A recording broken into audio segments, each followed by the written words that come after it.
Long time no see, library. Woo! Yeah, I'm Liam.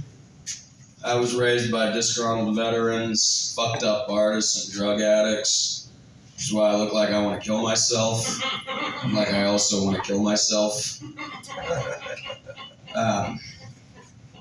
Speaking of suicide, my uncle that I live with is a combat vet. Yeah, it's kind of a hit or miss joke. It's weird living with somebody like that because, like, he has quirks. Like, he'll rise from a drunken slumber, bare-ass naked, just to walk to the bathroom and take a shower. And it's weird because it's like, I've seen my uncle naked, but he's never touched me. So, like, I don't know, I guess I made it through my childhood pretty unscathed because I never got molested, which is more than any of my ex-girlfriends can say. I didn't molest them, I just like damaged goods and I shop at Goodwill. Closest I ever got to being molested, though, my mom was drunk one night. She was a very affectionate person, and she kissed me on the neck. I was like, ooh, don't do that. She's like, why not? Like, I didn't want to tell her that's one of my sweet spots, but she's been dead for 3 years, and in the unlikely event that I do get intimate with a woman, and she kisses my neck, I just get real sad and real hard. It's hard finding porn when your mom's dead. Because everything's all step fantasy these days. Like halfway through the video when the guy's like, oh, mommy, yeah. Just thinking, it must be nice.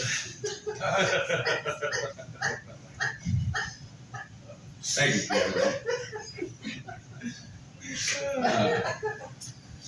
Yeah, I'm pretty fucked up. I worked at Starbucks for 4 years, and yeah, think about that. Like, that's an entire military enlistment, you know, which I probably got just as much PTSD. But, like, shit was weird there. Like, people that, like, you would absolutely despise would think they're your best friends. And so they would, like, console in you for, like, therapy and shit. Or, like, one lady, one particular day, she was a real talker, and she gets to the window. She's like, how you doing? Not too bad. She's like, oh, one of those days. Now, a little bit of backstory here. It just so happened to be the anniversary of my uncle's death, who I was very close to. And, but I was having a great day. But she's the customer. She's always right. So if I'm having a bad day, you know, it's up to her. But she starts regaling me with elderly wisdom, and it's like, oh, you know, it's difficult getting older and realizing life isn't as easy as it used to be. Like, I didn't realize that when I was fucking 5. And I start taking an order of another customer, and she starts talking more and finishes her sentence saying something about problems. So I looked her square in the face and said, all my problems are dead. And she just kind of froze and just very slowly pulled away. But, yeah, like people that are regulars at Starbucks, like, I think we just don't need them. And so I think I figured out a solution to our population control issue. And now hear me out. I know genocide is highly looked down on, but think of it not as an ethnical cleansing, but an ethical cleansing. An ethicide, if you will. So if your drink requires more than 7 steps, step into my gas chamber, because we don't need you anymore. I'm a lot happier since I left that job, as you can see.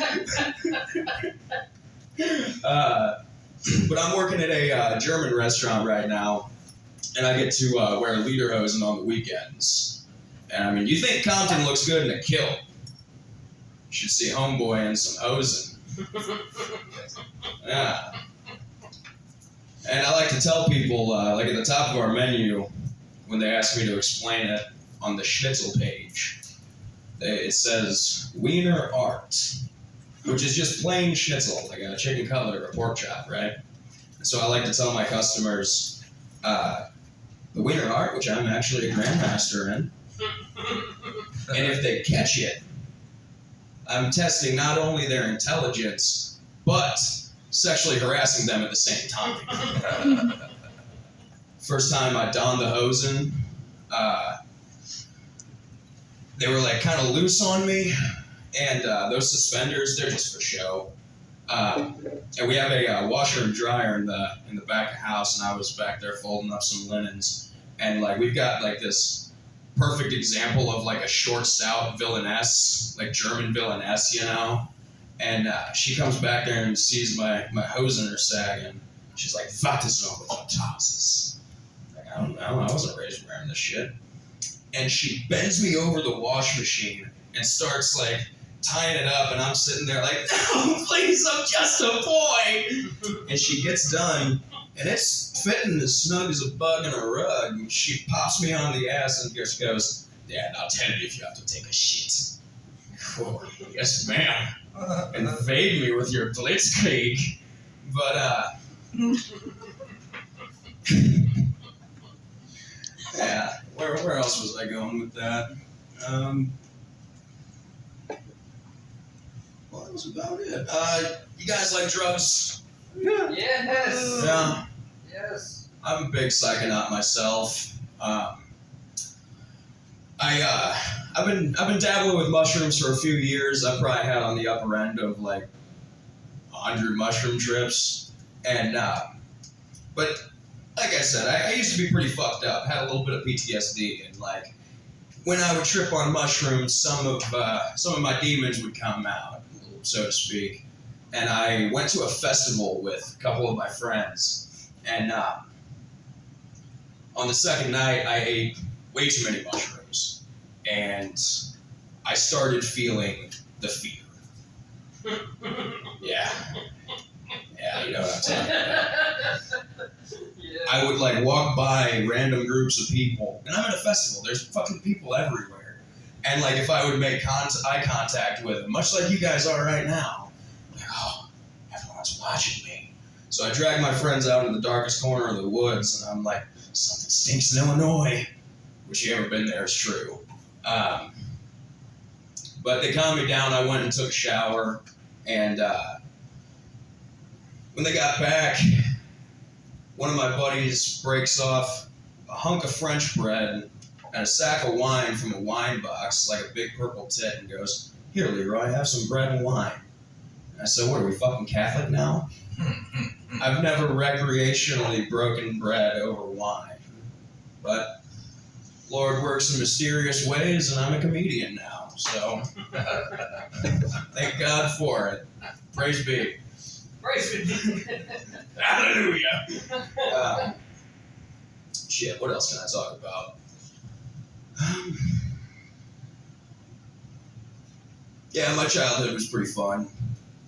Like, you gotta take the good and the bad with things, you know? Like, my parents were drug addicts, but they took me to see The Who when I was 6 months old. So, yeah, I can take the good with the bad. And, like, you know, in our comedy circle, we've got a girl that has a blind son. She's got great jokes about that. She often says that she attributes, like, his blindness to why she's such a good mother. And I think there's some truth to that, because if I was probably blind or maybe a little further on the spectrum than I am, my parents probably would have been a little more straight-laced. Maybe my mom wouldn't have gone to rehab so much. Alright, I'm gonna get out of here before I say something stupid. Thank you very much, guys. Give it up for Liam one more time, everybody. So I'm Calvin. What are you guys' names? Anayan. Say that again. Anayan. Anayan? Yeah. All right. Call me Trey. Gobi Trey? Trey. Oh, you said call me Trey? Yeah. And I was